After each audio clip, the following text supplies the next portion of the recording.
Hi there, welcome or welcome back to the Books for Us. Today I would like to talk about the books that I've read in the month of April. And the first book that I read was Sunrise on the Reaping by Suzanne Collins. Now, if you've read Hunger Games, you know Haymitch, and this is actually the story about Haymitch when he was 16 years old and when he had to enter the games.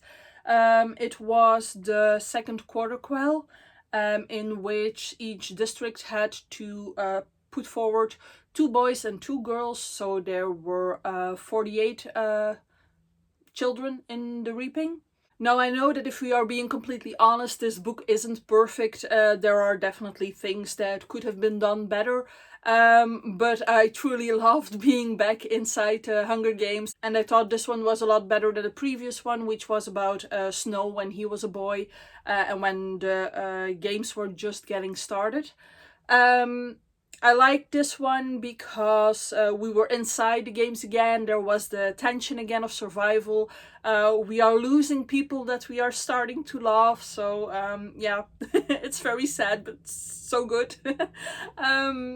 And we also got to see a lot of people that we know from the Hunger Games, and it was really interesting to see how Suzanne Collins came up with the stories, the things that happened to them previous to the Hunger Games. So it was very interesting to see where all these characters were actually coming from. And of course, I always love Snow, like in the he's the greatest villain of all time way. Yeah, I totally enjoyed this book. Then the second book I read was Sadako and the Thousand Paper Cranes by Eleanor Coer. And this one is about a little girl who starts off as this really happy child who loves running, and then she is suffering leukemia symptoms because of the bomb on Hiroshima that happened when she was born, or the year when she was 1 year old. And because of the fallout, apparently a lot of people got infected, and she is one of them. And well, it's quite tough to read, and I was a little surprised that it was about this theme for a children's tale, but I did feel like it was an important tale to tell. I think it is quite interesting because I actually realized that I am not that aware of everything that went on there. So it may not be like an epic literary tale or something like that, but I am truly glad that I read this. Next, I read Galatea by Madeline Miller. Last month, I read both The Song of Achilles and Circe by Madeline Miller, and I looked up if she had written any other books, and the only thing that I could come up with was Galatea, which is a short story, and I really wanted to read it. I actually love this one. It's a bit different. It is based once again on Greek mythology, and it is based on this one myth in which man creates this statue. He is an artist and he creates this statue, and then he asks the gods to bring it to life because he has created his perfect woman. But this one is very interesting because it gets turned around. We are looking through the eyes of the woman of the statue, and it is about the misogyny going on in the story. But I would just recommend you to read it. If you like The Song of Achilles, if you liked Circe, please continue reading Madeline Miller. After that one, I read Fable for the End of the World by Ava Reid. Now, this was originally my most anticipated release of 2025. And I have to say that I'm a little disappointed by it. I was looking forward to this one because it's dystopian. It's about this world in which the lower class or the more poor people live at the bottom of the hill, and because we are living in a world where a lot of floods happen, this is quite disastrous for them. And then you have more rich people at the top, literally. And there is this financial institute, this governmental financial institute called Caris, which permits these poorer people to buy things on credit, to like borrow the money sort of from Caris.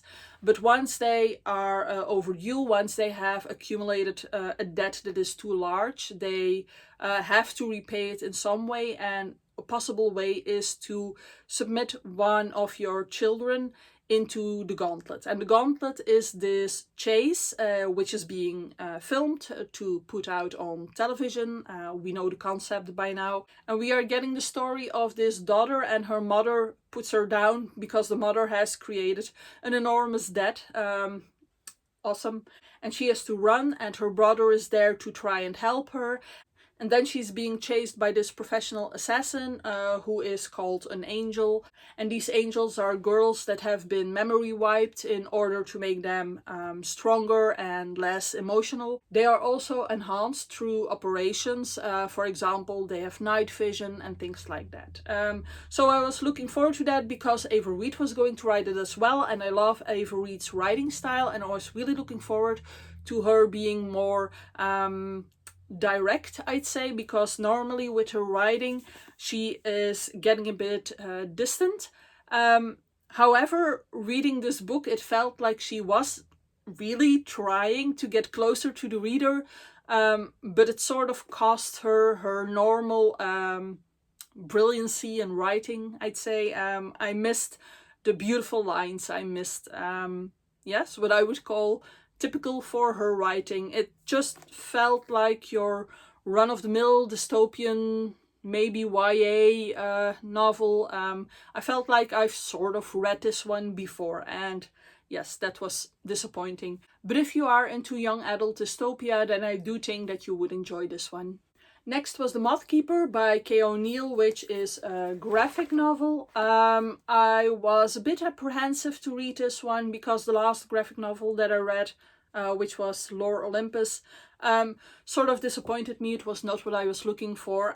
So I thought this wouldn't be that much better, but I actually truly enjoyed this one. It is about these people who live at night, or this sort of clan that lives at night, and they have these moon moths that have to be kept alive because they were a gift from the moon goddess herself.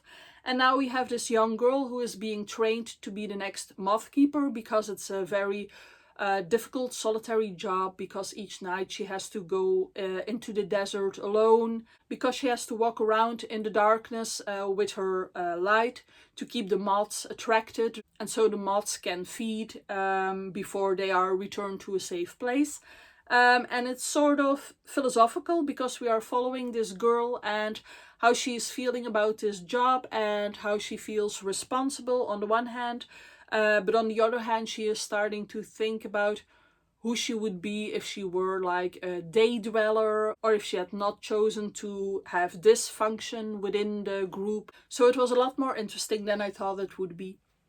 Next we have The Twyford Code by Janice Hallett.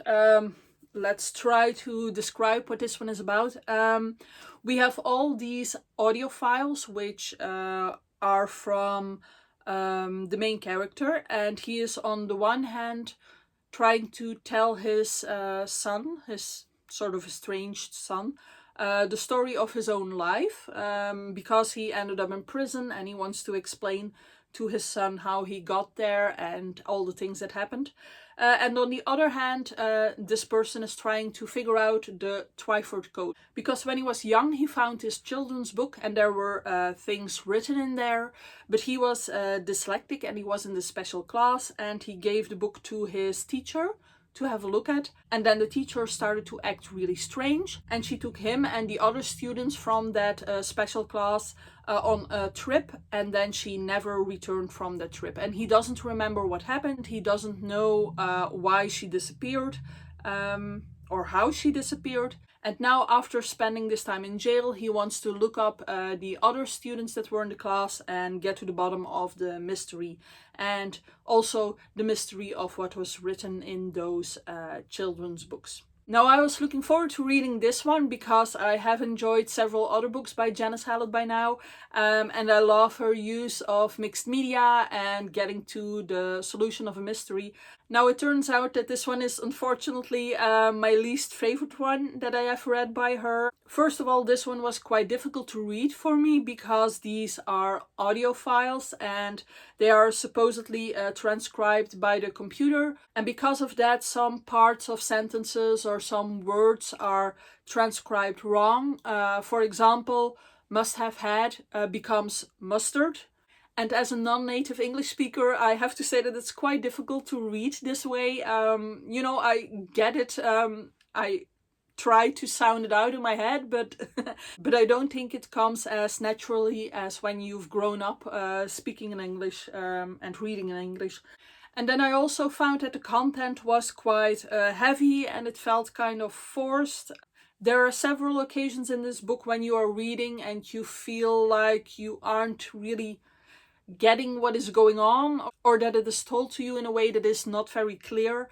But then at the ending we find out that there is reason for that. However, I didn't really care anymore. A couple of times I have thought about DNFing this book, but I'm not great at DNFing. I try to finish every book that I start reading. So I sort of plowed through. But with this one it really felt like Janice Hallett had the ending of her book in mind, and she was sort of working backwards to the beginning in order to make everything work, in order to make everything fit. And because of that, it didn't read fluently from start to finish. So I'm very sorry about that. And the last book that I finished in May was A Midsummer Night's Dream by William Shakespeare, which is a play, of course. Now, the content of A Midsummer Night's Dream is kind of difficult to describe because we have these three storylines that are sort of running through each other. But I'll give it a shot. We have this sort of love square with one leg missing.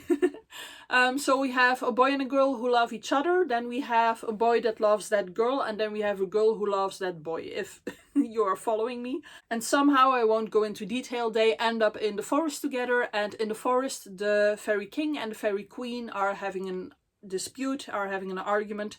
And the fairy king wants to punish the fairy queen by putting a sort of potion in her eyes, and when she wakes up she will love the first animal or person that she sees. But when he is going to the queen, he overhears two of the lovers squabbling, and he asks his assistant Puck to also put some of that potion on the eyes of the man that he overheard. Now Puck makes a mistake and he puts them in the eyes of the wrong person. So the man who was in love with the first girl now is in love with the girl that is in love with the other man. And then Puck has to remedy his mistake, so he also puts the drop in the other man's eyes. So instead of both men being in love with the first girl, now both men are in love with the second girl. So it's like a situation comedy with some magic involved, and it is actually quite fun to read. I'm normally that much into all those situation comedies, like when people switch bodies and things like that. It's not really my thing. But I enjoyed this one, and what I liked most is actually the third storyline, because in this book we also have these commoners, these workmen who are preparing a play to perform on stage with the king when he is getting married, and they are really funny.